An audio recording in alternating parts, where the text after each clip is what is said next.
এই যে বন্ধুরা শুনছো, নতুন নতুন রোমান্টিক ভালোবাসার গল্প পেতে ও শুনতে চাইলে আমাদের সাগর অফিসিয়াল চ্যানেলটি সাবস্ক্রাইব করে বেল বাটনটি অন করে দিও। লাইক কমেন্ট করতে মোটেও ভুলবেন না কিন্তু। ধন্যবাদ সবাইকে। আমার স্বপ্নের মায়াপরি, বড্ড ভালোবাসি তোমাকে। এই যে পায়েলটা দেখছো, এটা তোমাকে দিব ভেবেছিলাম আজ থেকে 1 মাস আগে। গত 2 দিন বিভিন্ন মার্কেটে ঘুরে শেষ পর্যন্ত এটা পেলাম। মায়াপরি, এটা গ্রহণ করো প্লিজ।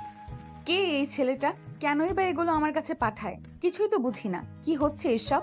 ঘুম থেকে উঠেই ব্যালকনিতে ঝুলতে থাকা গিফট বক্সটা হাতে নিয়ে এসব দেখে নিশি। এটা প্রতিদিনের রুটিনের মতনই হয়ে গেছে ওর। এটা না দেখলে যেন শান্তি আসে না ওর। সেই 1 বছর ধরে প্রতিদিন এই কাজটা কেউ একজন করে আসছে, কিন্তু কে সে, কি তার পরিচয়, কেনই বা করে? কিছুই জানে না ও। শুধু জানে ছেলেটা তাকে ভালোবাসে, ছেলেটার প্রতি তার আলাদা একটা মায়া কাজ করতে শুরু করেছে। হঠাৎ করেই মাথায় আসলো, আমি একই ভাবছি, এটা হতে পারে না। আমি কি ছেলেটাকে ভালোবেসে ফেললাম? আমি তো নিহানকে ভালোবাসি। না, কাল থেকে আর এই গিফট বক্সটা খুলে দেখবো না। মনে মনে এইসব ভিড় করতে করতে রুম থেকে বের হয় নিশি। এখন উদ্দেশ্য একটা, নিহানের রুমে যাওয়া। নিহান নিশির একমাত্র ছোট চাচুর ছেলে। নিহান নিশির থেকে 2 বছরের ছোট। নিশি ছেলেটাকে অনেক ভালোবাসে, কিন্তু যদি একবার বলে দেয় সে যে ওকে ভালোবাসে, তাহলে নিহান পড়াশোনা বাদ দিয়ে এইসব নিয়েই পড়ে থাকবে। তাই নিশি কোনোদিনই নিহানকে ভালোবাসার কথা বলেনি, উল্টে সব সময় নিহানকে ইগনোর করে। শুধু সন্ধ্যার সময় নিহানকে নিজের রুমে ডেকে আনে পড়ানোর জন্য, বাকি সময়টা ইগনোরই করে। নিশির বাবা চাচা দুইজনেই খুব বড় একজন বিজনেসম্যান। নিশি নিহানের রুমে গিয়ে দেখে নিহান এখনো বেঘরে ঘুমাচ্ছে। নিশি দরজায় হেলান দিয়ে মুচকি হেসে বলে, তুই কি কোনোদিন বড় হবি না নিহান? কবে যে তোকে নিজের করে নিব। ইস, কিরকম শুয়ে আছে। বলেই নিহানকে সজ্জা করে বালিশে শুয়ে দিয়ে কপালে ভালোবাসার একটা পরশ এঁকে দেয়। দিয়ে নিজের রুমে চলে এসে আবারও শুয়ে পড়ে। কারণ এখন সময় 5:30। সবাই 8টার দিকে উঠবে।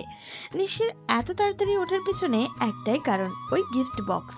নিশি অনেক চেষ্টা করেছে সেই মানুষটাকে ধরার, কিন্তু পারেনি।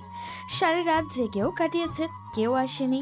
কিন্তু যেই ওয়াশরুমে গেছে, এসে দেখে গিফট বক্স। ওদিকে নিহান ঘুম থেকে উঠে রেডি হয়ে যখন নিচে নামে, তখন দেখে নিশি তার চেয়ারে বসে নাস্তা করছে। ওঠো তাড়াতাড়ি, এটা আমার চেয়ার, আমি ব্রেকফাস্ট করব। কিন্তু নিশি কোনো কথা শুনছে না, সে চুপচাপ খেয়েই যাচ্ছে। নিহানের আম্মু তার দিকে তাকিয়ে আছে। নিহান তখন তার আম্মুর দিকে তাকিয়ে বলল, আম্মু, তুমি আপুকে কিছু বলছো না কেন? ওকে এই জায়গা থেকে উঠতে বলো। নিহানের আম্মু তখন তার কথা শুনে কিছুক্ষণ তাকিয়ে থাকলেন, এরপর চুপচাপ তিনিও কিচেনে চলে গেলেন। একটু পর নিশি উঠে এসে নিহানের গালে থাপ্পড় দিয়ে বলল, এই, তুই কি ভুলে গেছিস এই চেয়ারটা বাসায় কে নিয়ে এসেছিল? এটা আমি তোকে দিয়েছিলাম। আমি আমার চেয়ারে বসে আছি, তাতে তোর কি? নিহান তখন মনে মনে ভাবল, তুমি এনেছিলে বলেই তো এই চেয়ারে বসার জন্য এত কিছু করছি। কারণ আমার ভালোবাসায় আমি কাউকে ভাগ দিতে পারবো না। নিহান বুঝতে পারে এই মেয়েকে রাগিয়ে আর কোনো লাভ নেই। সেজন্য সে চুপচাপ রুমে চলে যায় ব্রেকফাস্ট না করে। আজকে সে কলেজেও যাবে না ঠিক করেছে, কিন্তু একটু পর পরে ভয়ে ভয়ে দরজার দিকে তাকাচ্ছে। ছোটবেলা থেকে নিশি তাকে শাসন করে এসেছে, কিন্তু সেই শাসনের ভিতরে কখন যে নিশিকে নিহান ভালোবেসে ফেলেছে সেটা নিহান নিজেও জানে না। নিশি বুঝতে পারে নিহান রাগ করে উঠে চলে গেছে, সেজন্য সে নাস্তা শেষ করে নিহানের রুমের দিকে গেল।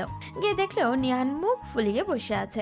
এটা দেখে নিশি মনে মনে হাসলো আর বলল, এই পাগল, তুই এরকম করে মুখ করে আছিস কেন? তুই কি জানিস না তোর এই মুখ দেখলে আমি মায়ায় পড়ে যাই? মনে মনে এসব ভাবতে ভাবতে রুমে প্রবেশ করলো নিশি। এখানে দাঁড়িয়ে কি দেখছিস? তাড়াতাড়ি ব্রেকফাস্ট করে নে, এরপর কলেজে যেতে হবে। কলেজ ফাঁকি দেওয়ার ধান্দা, তাই না? এরকম রাগ আমার সামনে দেখাবি না আর কোনোদিন। আমি বলেছি না আমি কলেজে যাব না? ব্রেকফাস্ট তো করবই না। সব সময় আমার সাথে এরকম করো কেন? কথায় কথায় আমার গায়ে হাত তোলো। নিহান কথাটা শেষ করতে পারল না। নিশি আবার তার গালে সজোরে একটা থাপ্পড় দিয়ে দিল। নিশি ছোটবেলা থেকে এই কাজটা করেই এসেছে, খুব মন দিয়ে। কথায় কথায় নিহানকে থাপ্পড় দেওয়া, তার এই শাসনের মাত্রা দিন দিন বেড়েই চলেছে। নিহানের আব্বু আম্মু কিছু বলে না, কারণ তারা জানে নিশি যা করতে তাদের সন্তানের ভালোর জন্যই করবে। নিশি চোখ মুখ লাল করে নিহানের দিকে তাকিয়ে আছে। নিশিকে এভাবে তাকাতে দেখে নিহান ফিক করে হেসে দিল। এই খবরদার, আর একবার যদি হাসবি তাহলে থাপ্পড় দিব আরো একটা। তাড়াতাড়ি ব্রেকফাস্ট করে রেডি হয়ে নে, আমাকে ভার্সিটিতে যেতে হবে। এরপর নিহান রেডি হয়ে নেয়। নিহান ইন্টার সেকেন্ড ইয়ারে পড়ে। 20 দিন বাকি তার এইচএসসি পরীক্ষার, সেজন্য পড়ার চাপ আরও বেশি। নিশি তখন নিহানকে নিয়ে চলে যায়। এরপর নিহানকে কলেজে দিয়ে সে তার ভার্সিটিতে চলে যায়। সেখানে যেতেই তার বান্ধবী মিলির সাথে দেখা। মিলি নিশির পাশে বসে বলল, দোস্ত, কি হয়েছে? তোর ওই প্রেমিকের ব্যাপারে কিছু জানতে পারলি নাকি? থুর, জানতে পারলে তো সবার আগে তোকেই বলতাম। কে এই কাজ করেছে কিছুই বুঝে উঠতে পারছি না। প্রত্যেকটা দিন এক ধরনের গিফট বক্স পাঠায়। আজ 1 বছর থেকে একটা দিন এমন যায়নি যে লোকটার পাঠানো জিনিস আমার কাছে আসেনি। সত্যি ছেলেটা মনে হয় তোর প্রেমে দিওয়ানা হয়ে গেছে। এইসব করে কোনো লাভ নেই। আমি নিহানকে ভালোবাসি। যদি আমার জন্য নিজের জীবনটাও দিয়ে দেয় তবুও আমি তাকে বিয়ে করব না। কি বলছিস তুই? এই পিচ্চি ছেলেটাকে বিয়ে করবি? খবরদার, ও আমার হবু বর হতে চলেছে। সেই জন্য ওকে তুই সবসময় দুলাভাই বলে ডাকবি। আর কোনোদিন যদি পিচ্চি বলেছিস তাহলে কিন্তু খুন করে ফেলবো। ওদিকে নিহান কলেজে চলে এসেছে। কলেজে আসার পর দেখতে পায় তার সব বন্ধু বান্ধব মেয়েদের নিয়ে আড্ডা দিচ্ছে, কিন্তু সে মেয়েদেরকে নিয়ে আড্ডা দিতে পারবে না। এটা নিশির কড়া বারণ। মেয়েটা অনেক রাগী। তার রাগ সম্পর্কে নিহানের ধারণা আছে। যদি নিশি ভুলেও এই কাজের কথা জানতে পারে তাহলে তাকে খুন করে ফেলতে পারে। নিহান চায় না এত তাড়াতাড়ি মরে যেতে। হঠাৎ করে নিহানের বন্ধু রাজীব এসে তার কাঁধে হাত রেখে বলল, রাজদীপ মামা, আজকে না আমাদের ক্লাসে নতুন একটা মেয়ে এসেছে। দেখতে সেই সুন্দরী, তোর সাথে অনেক মানাবে। তুই কি ভুলে গেছিস সেদিনের থাপ্পড়ের কথা? সবার সামনে কিভাবে তোকে আর আমাকে থাপ্পড় দিয়েছিল? আবার এই কথা বলছিস? আসলে সেদিন সকাল সকাল তারা দুজনেই কলেজে চলে এসেছিল। তখন হঠাৎ করে একটা মেয়ে এসে ইচ্ছা করে নিহানদের সাথে কথা বলে, কিন্তু সেটা নিহান নিশিকে বিশ্বাস করাতে পারেনি। নিশি মনে করেছিল যে এই মেয়েটার সাথে দেখা করার জন্যই নিহান সকাল সকাল কলেজে চলে এসেছে তাকে ফেলে। নিশি ভার্সিটিতে যাওয়ার সময় নিহানের সাথে দেখা করতে এসেছিল। তখনই এই কাণ্ড দেখে নিহানকে আর রাজীবকে ইচ্ছে মতো পিটিয়েছে। তখন রাজীব বলল, আরে দোস্ত, এসব নিয়ে কোনো টেনশন করিস না। নিশি আপু এসব বিষয় কিছুই জানতে পারবে না। আমাদের ক্লাসের ভিতর নিশি আপু কাকে খুঁজে পাবে? সেই দিন খাইবো দেখে ফেলেছিলেন, কিন্তু আজকে আর দেখতে পাবে না। না দোস্ত, আমি নিশি আপুর সাথে বেইমানি করতে পারবো না। আমি ওনার মাথা ছুঁয়ে কথা দিয়েছি আমি কোনো মেয়ের দিকে তাকাবো না। এখন যদি মেয়েটার সাথে এরকম করি তাহলে এমনিতেই ফেসে যাব। লাইফে তুই কিছু বলে না বন্ধু। নদী মেয়ে জীবনে না থেকে তাহলে জীবনটা বৃথা হয়ে গেল। তুই আমাদের বলে মেয়ে কিরাস, তবু দেখে কত মেয়ে কিরাস খায়, কিন্তু তুই জীবনে একটা প্রেম করতে পারলি না। বলে রাজীব নিহানের পিঠে থাপ্পড় দিয়ে চলে গেল। এদিকে নিহান ক্লাস না করে কলেজের পুকুর পাড়ে বসে এক দৃষ্টিতে পুকুরের পানির দিকে তাকিয়ে থাকলো। নিহানের কল্পনার মধ্যে নিশির হাস্যোজ্জ্বল একটা ছবি পুকুরের জলের উপরে ভেসে উঠল। সেটা দেখে নিহান মুচকি হেসে বলল, যদিও তোমার রাগের কাছে হার মানতে হবে আমাকে, যদিও সমাজের এই ছোট বড় সিনিয়র জুনিয়র আর পারিবারিক ঝামেলায় হারাতে হবে তোমাকে, তবুও আমি যে শুধু মুগ্ধ হয়েছি দুর্বোধ্য তোমার নামে। ফিরিয়ে তুমি দেবে কি আমায় কখনো? যদি তোমাকে চাই যাবে কি অদূরে চলে তুমি? যদি ভালোবাসি বলি তোমায়, আমি চাই শুধু তোমার হতে, আর তো কিছু চাই না আমি। হে আমার প্রিয়তমা, আমার সিনিয়র ভালোবাসা। ক্লাস ফাঁকি দিয়ে এসে এখানে বসা হয় তাই না? হঠাৎ করে পরিচিত কারোর কণ্ঠ শুনে নিহান পিছনে তাকায়। পিছনে ফিরে যখন নিশিকে দেখতে পেল তার গলা কেমন জানি শুকিয়ে যায়। নিশি এখানে কোথা থেকে আসলো? আপু তুমি এখানে? কেন, অন্য কাউকে আশা করেছিলি নাকি? না না, মানে কি মানে করছিস? তোকে আমি কলেজে রেখে গিয়েছিলাম ক্লাস করার জন্য, কিন্তু তুই এখানে এসে দেবদাসের মতো বসে আছিস কেন? আসলে আপু ক্লাস করতে ভালো লাগছিল না, সেই জন্য এখানে এসে বসেছিলাম। আর কোনোদিন এরকম হবে না, প্লিজ। কেন ভালো লাগবে না? জানি না। ঠিক আছে, চল বাসায় ফিরে যাই। নিহান অনেক খুশি হয়ে গেল। অন্যদিকে হলে নিশি এতক্ষণে 4-5টা থাপ্পড় বসিয়ে দিত। তা না করে নিশি তাকে বাসায় যাওয়ার কথা বলছে। আজকে কি হলো মেয়েটার? এরপর তারা বাসায় ফিরে যায়। এদিকে নিশি বাসায় ফিরেই সোজা নিজের রুমে চলে যায়। তার মাথা এখন কাজ করছে না। কে সেই ছেলে, তাকে খুঁজে বের করতেই হবে। নিয়ানকে সে অনেক ভালোবাসে, নিয়ানকে সে ছাড়তে পারবে না। আর ওই ছেলেটার পাগলামি দিন দিন বেড়েই চলেছে। হঠাৎ করে তার ফোনে একটা মেসেজ আসলো আননোন নাম্বার থেকে। মেসেজটা পড়তেই নিশির মাথা খারাপ হয়ে গেল, কারণ মেসেজে ওই ছেলেটাই করেছে। মেসেজে লেখা, মায়াপরি কি করো? কে আপনি? আর আমাকে এইসব মেসেজ পাঠানো কোন দিন থেকে শুরু করলেন? আপনি আমার নাম্বার পেলেন কোথায়? আপনার এসব ন্যাকামি আমার একদম ভালো লাগে না। আপনি কি সেটা বুঝতে পারেন না? কি বলছো? আমার পাঠানো গিফট তোমার ভালো লাগে না? আমি তো দেখি তুমি গিফটগুলো খুব আকর্ষণ নিয়ে খুলো। আচ্ছা, আপনি কে? আমাকে সেটা ক্লিয়ার করে একটু বলবেন? আমি আপনাকে একটু দেখতে চাই। দেখা হবে মায়াপরি, খুব শীঘ্রই দেখা হবে। না, আমি আপনাকে এক্ষুনি দেখতে চাই। কে আপনি? আপনি মনে হয় আমার উপর সবসময় নজর রাখেন। না হলে আমার ব্যাপারে এত ইনফরমেশন আপনি পান কোথা থেকে? ইনফরমেশন কোথা থেকে পাই সেটা না জানলেও তো তোমার হবে নাকি? আমি আপনাকে সম্মান দিয়ে আপনি করে কথা বলছি, আর আপনি বারবার আমাকে তুমি করে বলছেন। আপনার মধ্যে কি নিম্নতম ম্যানার্স বলতে কিছু নেই? যদি কখনো প্রণয়ের কাঠগড়ায় আমাকে দাঁড় করাও এই তুমি বলার কারণে, তাহলে আমি বলবো আমার না হয় হয়ে যাক আজ একটু অপরাধ, এর পরেও যদি মিটে আমার তুমি বলার স্বাদ। কথাটা শুনে নিশি মনে মনে হেসে উঠল। ছেলেটা সত্যিই একটু অদ্ভুত। নিশি মনে মনে সিদ্ধান্ত নিয়েছে আজকে সে ছেলেটাকে দেখেই ছাড়বে। তার জন্য নিশিকে পুরো রাত জেগে থাকতে হবে। আগে অনেকবার নিশি চেষ্টা করেছে, কিন্তু পারেনি। আজ সে যে করেই হোক ছেলেটাকে সে দেখতে চায়। সেজন্য তাড়াতাড়ি খাওয়া দাওয়া শেষ করে রাত 8টার দিকে লুকিয়ে বসে পড়ে ব্যালকনির একপাশে। কারণ এই দিক দিয়েই ছেলেটা সবসময় আসা যাওয়া করে। দেখতে দেখতে রাত 11টা বেজে গেল, এখনো কেউ আসছে না। হঠাৎ করেই তার ফোনে মেসেজ আসলো, আমাকে দেখার জন্য এতক্ষণ ধরে দাঁড়িয়ে থাকার কি প্রয়োজন? আমি তো একদিন বলেছি তোমার সাথে আমার দেখা হবে, তাহলে কেন এত অপেক্ষা? তুমি কি ভাবছো দাঁড়িয়ে থাকলেই আমাকে দেখে ফেলবে? নিসি মেসেজের থেকে কোনো রিপ্লাই দেয় না, সেখানেই বসে থাকে। কারণ আজকে সে আর কোনো কথা বলবে না, এভাবে অপেক্ষা করবে। হঠাৎ করে নিশি দেখতে পায় একটি সাদা শার্ট পরা লোকটার ব্যালকনির দিকে এগিয়ে আসছে। সে গভীর আগ্রহে তার মুখ দেখার জন্য অপেক্ষা করছে, কিন্তু মুখের উপরে কালো একটা কাপড় বাঁধা। লোকটা গিফট বক্সটা রেখে যখন চলে যাবে, তখন নিশি তার শার্টের পেছন দিকটা ধরে ফেলে। আপনি 1 বছর থেকে এরকম করে যাচ্ছেন। আজকে আপনাকে আমি দেখতে চাই। ঘুরে তাকান আমার দিকে। কথাটা শুনে সেই অপরিচিত লোকটা আরো জোরে সামনের দিকে টান দেয়। নিশি আটকে রাখতে পারে না, লোকটার শার্টটা অনেকটা ছেড়ে যায়। যখন লোকটা তার কাছে ছিল তখন অনেক সুন্দর একটা পারফিউমের ঘ্রাণ আসছিল। নিশির হাতে লোকটার শার্টের একটা ছেঁড়া টুকরো, সেটা নিয়ে সে রুমের ভিতরে যায় আর নিজেকে গালি দিতে থাকে। থুর, আজকে ওই লোকটাকে দেখতে পেলাম না। লোকটা কেন এরকম করছে? তাকে তো জিজ্ঞাসা করতে পারতাম, কিন্তু তাড়ালো না কেন? মনে মনে এইসব প্রশ্ন করে সে নিজের জায়গায় গিয়ে শুয়ে পড়ে। কিছুক্ষণ এপাশ ওপাশ করার পর আবারও ভাবে সে যে গিয়ে গিফট বক্সটা কি খুলবে। তখন সে ব্যালকনিতে থেকে গিফটের বক্সটা হাতে নেয়। বক্স খুলতেই দেখতে পায় একটা অনেক সুন্দর রঙিন কাগজের কলম, যার উপরে একটা ছোট্ট চিরকুট। মায়াপরি, আমার তো এখন সামর্থ্য নেই তোমাকে দামি কিছু দেওয়ার, কিন্তু একদিন তোমাকে আমি দিব, খুব ভালো কিছুই দিব। নিশি তখন অবাক হয়ে সেই চিরকুটের দিকে তাকিয়ে থাকে।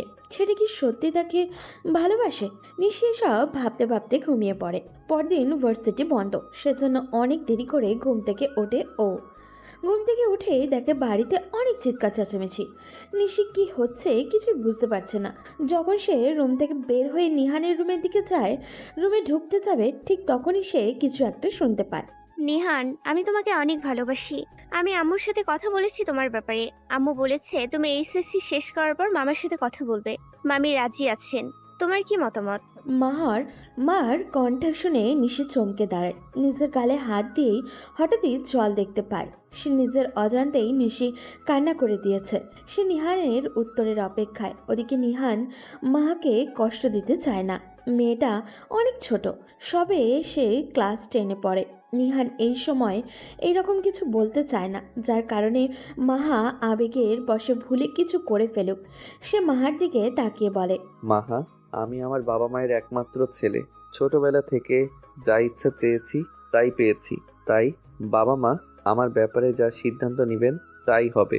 এখনো আমার পড়াশোনা বাকি আছে। নিশি নিহানের কাছ থেকে এমন উত্তর আশা করেনি। সে দৌড়ে সেখান থেকে ছাদে চলে যায়, গিয়ে কান্না করতে শুরু করে। নিহান এমনটা না বললেও তো পারতি। আমি কি খুব খারাপ? আমাকে একটুও ভালোবাসা যায় না? কেন এমন করলি? তুই কি পারতি না মাহাকে আমার কথা বলতে? নাকি জীবনে একটা মুহূর্তের জন্য আমার ভালোবাসা তুই বুঝিসনি? ওদিকে মাহা আর নিহান কথা বলতেই থাকে। নিহান কিছুতেই মাহাকে বোঝাতে পারছে না, আর রাগ দেখে ওকে কষ্টও দিতে পারছে না, কারণ মাহা তার ফুপির একমাত্র মেয়ে। নিহান তখন মাহাকে বুঝিয়ে বলে, মাহা, তোমাকে তো দেখতে একদম পরীদের মতো। তুমি চাইলে আমার থেকে আরো ভালো একটা ছেলে পাবে, কিন্তু আমি তো একজনকে ভালোবাসি, আর আমি জানি আমার আব্বু আম্মু আমার কথা রাখবে। কিন্তু আমি যে তোমাকে ভালোবাসি। আর কে সে যাকে তুমি ভালোবাসো? সময় হলে সব জানতে পারবে, একটু অপেক্ষা করো। মাহা নাচুর বান্দা। আজকে সে যে করেই হোক জানতে চায় নিহান কাকে ভালোবাসে। সেজন্য সে আবারও বলে, আজকে তোমার বলতে হবে কাকে তুমি ভালোবাসো, না হলে আমি তোমার রুম থেকে যাব না। আমার মনে হচ্ছে তুমি আমাকে বিয়ে করবে না বলে এরকম বাহানা দেখাচ্ছ। আমি তোমাকে বলতে রাজি, তবে কথা দিতে হবে তুমি আর আমি ছাড়া যেন পৃথিবীর কেউ এই বিষয়ে না জানতে পারে। কেন? সেটা পরে বলবো, এখন কথা দাও। আচ্ছা ঠিক আছে। আমি নিশি আপুকে ভালোবাসি। কিন্তু আপু তোমার থেকে বড়। আমি কিছুই জানি না, আমার নিশি আপুকে চাই। মাহা কোনো কথা না বলেই সে রুম থেকে চলে গেল। পিছন পিছন নিহানও গেল, কারণ মেয়েটা এখনো সেই ছোট। সে এই কথাটা মানতে পারবে কিনা কে জানে। নিহান পেছন থেকে ডাকছে, কিন্তু মাহা শুনছে না। ওদিকে নিশি যখন ছাদ থেকে নামছিল, তখন এই দৃশ্য দেখে আবারও কান্না করে দেয়। কিছু না বলে নিচে নামে ও। তার ফুপার বাড়ির লোকজন এসেছে। নিহানদের বাবারা 3 ভাই বোন। নিশির বাবা সবার বড়, এরপর মাহার মা অর্থাৎ নিশির ফুপি, আর সবার ছোট নিহানের বাবা। নিশি নিচে যেতেই দেখতে পায় রাহাত ভাই দাঁড়িয়ে আছে, বুক টান টান করে। লোকটাকে দেখলেই তার কেমন কেমন জানি লাগে। রাহাত রাজনীতি করে, সারাদিন মিছিল মিটিং এইসব নিয়ে সে ব্যস্ত। রাত আগে নিশিদের ভার্সিটিতেই পড়তো, এখন পড়াশোনা সব বাদ দিয়ে দিয়েছে। নিশি নিচে যেতেই তার ফুপি দৌড়ে এসে জড়িয়ে ধরে বলে, আমার বাবুনিটা কেমন আছে? অনেক ভালো আছি ফুপি, তুমি কেমন আছো? আমি এতদিন ভালো ছিলাম না, এখন রাজা আর তোকে দেখেছি, এখন ভালো হয়ে গেছি। নিশির ফুপি নিহানকে আদর করে রাজা বলে ডাকেন। তখন নিশির আম্মু বলেন, নিশি, নিহান কোথায়? সেই সকাল থেকে দেখছি না। সেটা কি আমাকে জিজ্ঞাসা করার বিষয়? তোমাদের রাজপুত্র কোথায় আছে তোমরা খুঁজে নাও। দেখেন আপা, দিন দিন কত বেয়াদব হয়ে যাচ্ছে মেয়েটা। এদের নিয়ে কি যে করব বলেন। আচ্ছা ভাবি, বাদ দাও না, ভাইয়ারা কই? ওনাদের রাজকার্য উদ্ধার করতে গেছেন। শুক্রবার কোথায় একটু শান্তিতে পরিবারকে সময় দিবে তা না, ওনারা চলে গেছেন অফিসে। নিশির ফুপি রুমানা বেগম দীর্ঘশ্বাস ফেলে বলেন, একদম বাবার মতো হয়েছে দুজন। আমার বাবাও এরকম ছিলেন, অনেক মিস করি তাদেরকে। তখন সবাই সোফায় বসে গল্প করতে শুরু করে। নিশি শুধু বারবার উপরের দিকে তাকাচ্ছে নিহান আসছে কিনা, কিন্তু নিহানের কোনো খোঁজ খবরই নেই। শেষে নিশি মন খারাপ করে নিজের রুমে চলে যায়। সে কি করবে কিছুই বুঝে উঠতে পারছে না। ওদিকে নিহান মনে মনে ভাবছে কিভাবে নিশিকে ভালোবাসার কথা বলবে, কিন্তু নিশিকে এই কথা বলতে গেলে নিশি তাকে মেরেই ফেলবে।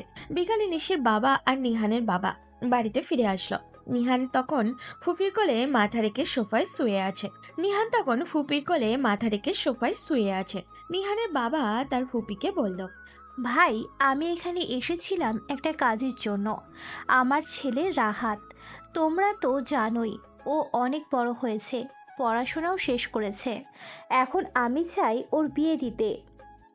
এটা তো খুব ভালো কথা, রাহাতের বিয়ের ব্যবস্থা করো। তুমিও তো এখন একা, বয়স হয়েছে, এখন ওকে বিয়ে দেওয়ার উপযুক্ত সময়। আমি ওর বিয়েটা দেওয়ার জন্যই তোমাদের কাছে এসেছিলাম। আমি চাচ্ছি নিশিকে আমার ঘরে নিয়ে যেতে। তোমাদের যদি কোনো আপত্তি না থাকে। ফুপির কথা শুনে নিহানের মাথায় বাজ পড়ল। সে কি শুনছে? নিহান নিস্তব্ধ হয়ে তার ফুপির দিকে তাকিয়ে আছে। তখন তার বাবা বলে উঠলেন, নিশির ব্যাপারটা নিশির হাতেই আমরা ছেড়ে দিতে চাই। ও যদি রাজি থাকে তাহলে আমাদের কোনো আপত্তি নেই। ভাইয়া, তুমি নিশিকে একবার জিজ্ঞেস করে দেখতে পারো। হ্যাঁ, এটা তুই ঠিক বলেছিস আরমান। আমি চাই আমার মেয়ে যাকে বিয়ে করতে চাইবে তাকেই আমি আমার জামাই করব। নিশি যদি রাহাতকে বিয়ে করতে রাজি হয় তাহলে আমি রাহাতের সাথে ওর বিয়ের ব্যবস্থা করব। আমি জানি আমার পরি আমার কথার অবাধ্য হবে না। আমার ছেলে ওকে ভালোবাসে। আমাকে আমার ছেলেই বলেছে ওকে ঘরের বউ করে নিয়ে যেতে। ওকে আমি নিজের মেয়ের মতো রাখবো। নিহান তখন সেখান থেকে আর এক মুহূর্ত দাঁড়ালো না। সে নিশির বিয়ে হয়ে যাবে এটা মানতে পারছে না। নিহান দৌড়ে চলে গেল নিজের রুমে, গিয়ে কান্না করতে শুরু করলো। ওদিকে নিশি নিজের রুমে বসে কান্না করছে। রাতের বেলা যখনই সবাই ডিনার করতে বসেছে তখন রাহাত বারবার নিশির দিকে অদ্ভুত দৃষ্টি দিয়ে তাকাচ্ছে। নিশি তখন মনে মনে ভাবলো, এই পাগলটা বারবার আমার দিকে এরকম করে তাকাচ্ছে কেন? ওকে আমি সহ্য করতে পারি না।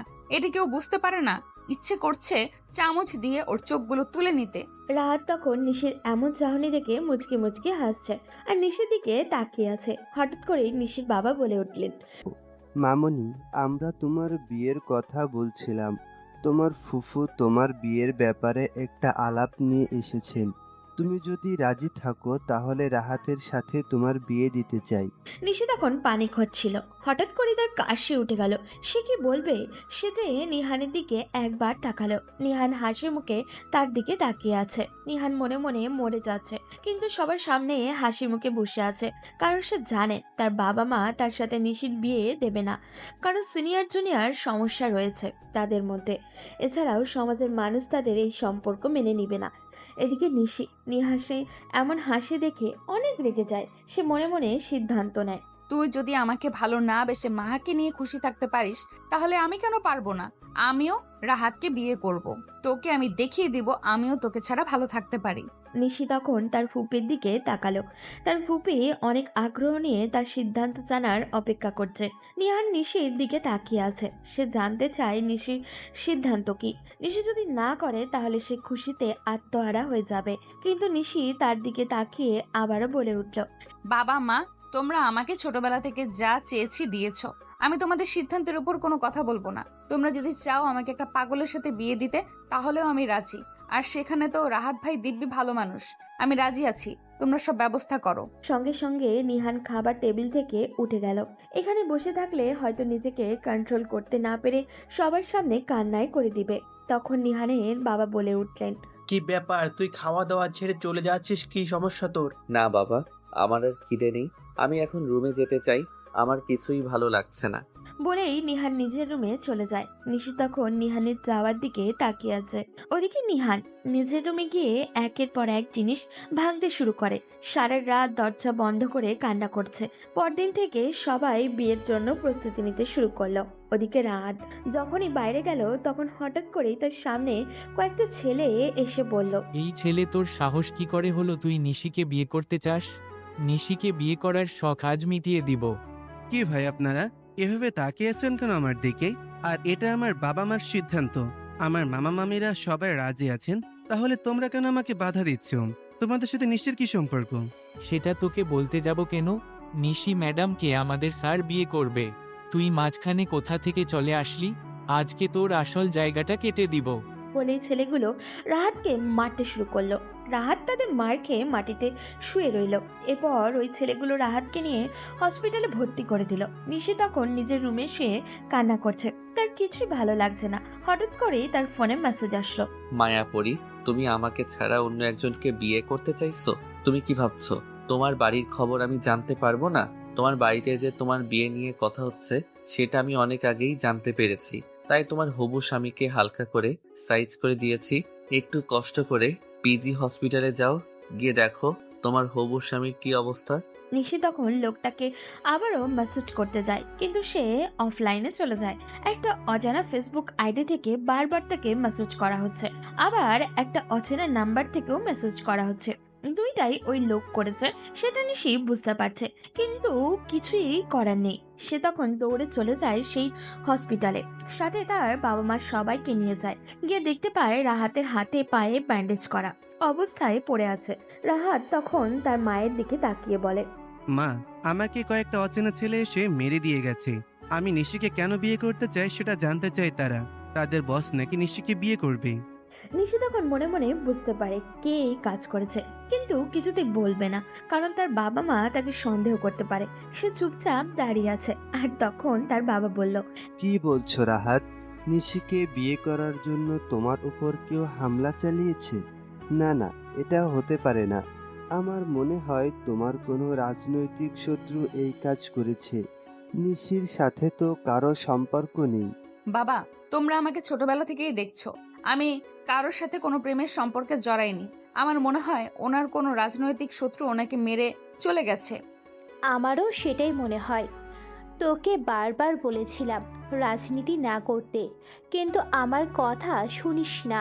এখন দেখ কিভাবে তোকে মেরে দিয়ে গেল। এক সপ্তাহ পর রাহাতকে নিয়ে যাওয়া হয় বাসায়। এই এক সপ্তাহের ভিতরে নিহান আর নিশির কোনো কথা হয়নি। আজকে সন্ধ্যায় নিশি নিহানের রুমে যায়, গিয়ে দেখতে পায় নিহান বিছানায় গুটিসুটি হয়ে শুয়ে আছে। এই এক সপ্তাহের ভিতরে একদিনের জন্যও তার গিফট আসা বন্ধ হয়নি। নিহানের এমন অবস্থা দেখে নিশির অনেক কষ্ট হচ্ছে, কিন্তু এখন নিহানকে বুঝতে হবে ওর পরীক্ষার মাত্র 10 দিন বাকি। যদি ঠিকমতো প্রস্তুতি না নেয় তাহলে পরীক্ষা দিতে পারবে না ও। এখানে শুয়ে আছিস কেন? তাড়াতাড়ি উঠে আয়, পড়তে বসবি না? না আপু, তুমি আমার রুম থেকে চলে যাও, আমি একা একাই পড়তে পারবো। আমার এসব ভালো লাগছে না, আমাকে নিয়ে তোমার কোনো টেনশন করতে হবে না। এই ছেলে, আমার মুখের উপরে কথা বলছিস? তোর সাহস কি করে হলো? তাড়াতাড়ি উঠে আয় বলছি, না হলে কিন্তু থাপ্পড় দিয়ে দাঁতগুলো সব ফেলে দিব। নিহান তখন কোনো কথা না বলে নিশির সাথে হাঁটতে শুরু করে। এরপর নিশির রুমে গিয়ে পড়তে বসে। আগে নিহান পড়তে বসলে নিশিকে এটা ওটা জিজ্ঞেস করে পড়া ফাঁকি দেওয়ার চেষ্টা করত, কিন্তু আর চুপচাপ পড়ছে। এটা নিশির একদম ভালো লাগছে না। নিশি তখন নিহানের দিকে তাকিয়ে বলল, নিহান, তোর কি হয়েছে? এই কয়েকদিন থেকে লক্ষ্য করছি তুই আমার সাথে তেমন কথা বলছিস না, কারোর সাথেই তুই মিশিস না। কি সমস্যা তোর?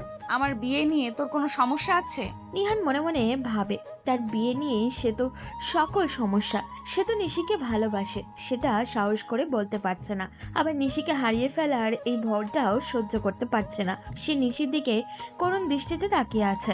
নিশি নিহানের এমন তাকানো দেখে মনে মনে কিছুটা আন্দাজ পায়, কারণ হয়তো নিহান তাকে ভালোবাসে। কিন্তু নিহান হাসি মুখে বলে, না আপু, তুমি বিয়ে করতে চাইছো, এতে আমার সমস্যা হবে কেন? আমার এমনিতেই মন ভালো নেই, সেজন্য কারোর সাথে তেমন কথা বলছি না। তোমার বিয়ে নিয়ে আমার সমস্যা হবে কেন? দুজন দুই দিকে মনে কারোর সাথে কারোর মিল নেই। কেউ কারোর সামনে নিজের দুর্বলতা প্রকাশ করতে চাইছে না। নিশি নিহানের উত্তর শুনে চুপচাপ নিহানকে ধমক দিয়ে পড়তে বলে। এরপর ব্যালকনিতে গিয়ে দাঁড়িয়ে থাকে। তখন সে মনে মনে ভাবে, একবার যদি ওই অপরিচিত লোকটা দেখতে পেত তাহলে নিহানকে না পেলেও ওই অপরিচিত ব্যক্তিকে বিয়ে করে ফেলতো। এরপর ওই রাহাতের মতো পাগলকে সে কোনোদিনও বিয়ে করবে না। নিশি আবারও দৌড়ে ঘরে ফিরে নিহানকে বলে, নিহান, জানিস আমি রাহাতকে বিয়ে করতে চাই না, কিন্তু বাবা মার জন্য রাজি হয়ে গেছি। নিহান নিশির কথা শুনে অবাক দৃষ্টিতে নিশির দিকে তাকিয়ে আছে। কি বলবে সে? এখন তো তার পক্ষে নিশিকে ভালোবাসার কথা বলা সম্ভব নয়, কারণ নিশি যে তাকে ছোট ভাইয়ের মতনই দেখে। সে যদি ভালোবাসার কথা বলে তাহলে নিশি রাগ করতে পারে। নিহান মাথা নিচু করে নিশিকে বলে, এখন এই কথা আমাকে বলে কোনো লাভ হবে না। তুমি আব্বু আম্মু, বড় আম্মু সবাইকে বলে দিয়েছো তুমি রাহাত ভাইয়াকে বিয়ে করতে চাও, তাহলে এখন এসব বলে আমাকে কেন চিন্তায় ফেলছো? নিশি ভেবেছিল যে নিহানকে একটা কথা বলতে হয়তো নিহান তাকে নিজের দুর্বলতার কথাটা প্রকাশ করবে, কিন্তু নিহান যে তার সাথে এই রকম ব্যবহার করবে এটা সে ভাবতেও পারেনি। নিশি তখন নিহানের কোনো কথা না বলে বাইরে চলে যায়। দেখতে দেখতে নিহানের পরীক্ষাটাও শেষ হয়ে যায়। এই পরীক্ষার সময় নিশি নিহানের অনেক খেয়াল রেখেছে, কিন্তু আগের মতো কথা বলতে পারেনি। নিহান আগের মতো ফ্রি হতে পারেনি নিশির সাথে। মাঝে মাঝে নিশির ব্যবহারে নিহানের মতো মনে হতো নিশি তাকে ভালোবাসে, কিন্তু সেটা প্রকাশ করছে না। কিন্তু মাঝে মাঝে আবার এইরকম ব্যবহার করতো যে নিহানকে সে কোনোদিনও ভালোবাসতে পারবে না। নিহান অদ্ভুত এক সমস্যার মধ্যে পড়ে যায়। এর মধ্যে সেই অপরিচিত লোকের পাগলামি আরো দিন দিন বেড়ে চলেছে। রাহাত সুস্থও হয়ে গেছে। সবাই চাচ্ছে রাহাতের সাথে নিশির বিয়েটা দিয়ে দিতে, কিন্তু নিশি কিছুতেই চায় না রাহাতকে বিয়ে করতে। নিশি রাতের বেলা শুয়ে এইসব জিনিসই চিন্তা করছে। হঠাৎ করেই তার রুমের সব লাইট বন্ধ হয়ে যায়। সে এদিক ওদিক তাকাচ্ছে, কিন্তু কিছু হচ্ছে না। লাইটের সুইচে বারবার টিপ দিচ্ছে, কিন্তু লাইট কিছুতেই জ্বলছে না। হঠাৎ করে কেউ তার মুখটা চেপে ধরে ফিস ফিস করে বলে, মায়াপরি, তোমার সাহস কি করে হলো? তুমি আমাকে ছাড়া অন্য কাউকে বিয়ে করতে চাও? তুমি কি জানো না আমি তোমাকে ভালোবাসি? তাহলে তুমি কেন অন্যকে বিয়ে করতে রাজি হলে? একটা কথা কান খুলে শুনে রাখো, তুমি যদি অন্য কাউকে বিয়ে করতে চাও তাহলে কিন্তু আমি তোমাকে খুন করে ফেলবো, এরপর নিজেও মরে যাব। কে আপনি? আর আমার রুমে এভাবে আসলেন কেন? রাতের বেলা একটা মেয়ের রুমে লুকিয়ে আসা কোন ধরনের ভদ্রতা? আমি তোমার রুমে যখন ইচ্ছা আসবো, যখন ইচ্ছা যাব, সেটা আমার ব্যাপার। কিন্তু তুমি কেন অন্য ছেলেকে বিয়ে করতে চাও সেটা আমাকে ক্লিয়ার করে বলো। কেন বিয়ে করব না? এটা আমার পার্সোনাল লাইফ। আপনি এখান থেকে চলে যান, না হলে হঠাৎ করে কেউ চলে আসবে, এরপর আমার সম্মান নষ্ট হবে। তুমি তোমার সম্মান নষ্ট হওয়ার কথাটা ভাবছো, আর আমার যে এদিকে জীবন নষ্ট হয়ে যাচ্ছে। আজ 1 বছর থেকে এত চেষ্টা করছি, তবুও কি তুমি আমার প্রতি একটুও দুর্বল হওনি? আমি আপনার প্রতি কেন দুর্বল হব? আপনি কি আমাকে গিফট পাঠিয়ে দুর্বল করে দেবেন ভাবছেন? আমি আপনার প্রতি একটু দুর্বল হইনি। যেদিন আপনার মুখ দেখতে পারবো সেদিন বুঝবো আপনার প্রতি আমার কোনো ফিলিংস আছে কি নাই। তুমি কি সত্যি আমাকে দেখতে চাও? হ্যাঁ, দেখতে চাই। তাহলে খুব শীঘ্রই দেখতে পাবে। 5 দিন পর তোমার বার্থডে, তাই না? তাহলে সেদিনই আমি তোমার সামনে চলে আসব। জানি না তোমার কি রকম অনুভূতি হবে সেদিন। তোমার মনে আছে তোমার চাচাতো ভাইকে নিয়ে তুমি গিয়েছিলে একটা পার্কে? সেদিন তোমাকে আমি দেখেছিলাম। সেদিনই তোমার রূপের প্রেমে আমি পড়ে গেছি। তোমাকে আমি কিছু গিফট পাঠিয়ে দিয়েছি, কাল সকালে সেগুলো তোমার টেবিলে পেয়ে যাবে। তুমি তোমার বার্থডের দিন এগুলো পরে চলে আসবে আমার সাথে দেখা করতে, তবে তুমি একা আসবে। নিশি তখন ছেলেটার কণ্ঠ কিছুটা চিনতে পারলেও পুরোপুরি চিনতে পারছিল না। তার শরীর থেকে সেই পারফিউমের ঘ্রাণটা এখনো আসছে। ছেলেটা কিছুক্ষণের জন্য উধাও হয়ে আবারও ফিরে আসে। এসে নিশির ঠোঁট জোড়া চেপে ধরে। নিশি কোনো কথা বলতে পারে না। একটু পর ছেলেটা তাকে ছেড়ে দিয়ে আবারও সেই ব্যালকনি দিয়ে চলে যায়। সে চলে যেতেই রুমের মধ্যে লাইট চলে আসে। নিশি তখন মনে মনে অনেক রাগ নিয়ে চিল্লিয়ে বলে, বজ্জাত, ইঁদুর মারার বিষ খাইয়ে তোকে মেরে ফেলবো। আমার ঠোঁটের সাথে ঠোঁট মেলানোর সাহস তোর কি করে হলো? এইসব ভাবতে ভাবতে নিশি টেবিলের দিকে তাকায়। দেখতে পায় কয়েকটা ব্যাগ সেখানে। ওদিকে পরের দিন সকালে যখন ব্রেকফাস্ট করতে যায় তখন দেখে নিহান চুপচাপ বসে আছে, কোনো কথা বলছে না। চোখগুলো অনেক লাল হয়ে আছে। নিহান কালকে সারা রাত শাওয়ারের নিচে দাঁড়িয়েছিল। তার কিছুই ভালো লাগছে না। নিশির বিয়ে হয়ে যাবে সেটা সে সহ্য করতে পারছে না। কালকে রাতে যখন সে ডিনার করতে এসেছিল তখন তার বাবা মা কথা বলেছিল। আপা, রাহাত তো সুস্থ হয়ে গেছে, তাহলে রাহাতের বাবাকে নিয়ে তুমি আমাদের বাড়িতে আসো, আমরা ওদের বিয়ের ব্যাপারে কথা বলি। রাহাত এভাবে আর কতদিন বসে থাকবে? হ্যাঁ ভাই, ওর বাবাকে আমি বলেছিলাম ওর বাবা বিদেশ থেকে আসতে লেট হবে, তাই বলেছে আমরাই যেন বিয়ের ব্যবস্থাটা করে ফেলি। উনি সরাসরি বিয়ের দিন আসবেন। তাহলে আর দেরি কি, আগামী শুক্রবার ওদের বিয়ের ব্যবস্থা করে ফেলি। আমার এতে কোনো আপত্তি নেই, তোমরা যেদিন ভালো মনে করবে সেদিনই বিয়ে হবে। নিহান সেটা সহ্য করতে পারেনি। রুমে এসে শাওয়ারের নিচে দাঁড়িয়েছিল, সেজন্য মাথায় অনেক ব্যথা করছে, কিন্তু এটা কাউকে বুঝতে দিলে চলবে না। এর মধ্যে নিশিও সেখানে এসে হাজির। নিশি টেবিলে বসতেই তার ফুপি বলে, পরি, তোমার সাথে আমার ছেলের বিয়ের ব্যবস্থা করছি আগামী শুক্রবার। আজকে বিকেলে রাহাতকে নিয়ে তুমি চলে যাও শপিংয়ে। তোমাদের কি প্রয়োজনীয় সেটা কিনে নিয়ে আসো। আমরা বড়রা গিয়ে কী করব? নিহান তখন পাশ থেকে শুধু গালাগালি করছিল মনে মনে তার ফুপিকে। এই মহিলাটা না আসলেই না আসলে আজ এই ঝামেলা হতো না। নিহান রাহাতের দিকে তাকাতে দেখলো রাহাত বেশ খুশি বিষয়টা নিয়ে। নিশিও কোনো কথা বলছে না। তখন নিহানের মা বলল, আপা, নিহানকে নিয়ে যাক না ওরা, নিহান সাথে থাকলে ওদের একটু হেল্প হবে। নিহান তখন তার মায়ের দিকে তাকালো। এমনিতে তার কিচ্ছু ভালো লাগছে না, এর মধ্যে যদি তাদের শপিং দেখে তাহলে তো তার মাথা খারাপ হয়ে যাবে। কিন্তু মায়ের অর্ডার নাও করতে পারবে না, সেজন্য সে ব্রেকফাস্ট না করে নিজের রুমে গিয়ে শুয়ে থাকে। বিকাল হতে হতেই নিহানের শরীরে জ্বর চলে আসে। তখন হঠাৎ করেই মাথা নিহানের রুমে আসে। নিহান ভাইয়া, তোমার কি হয়েছে?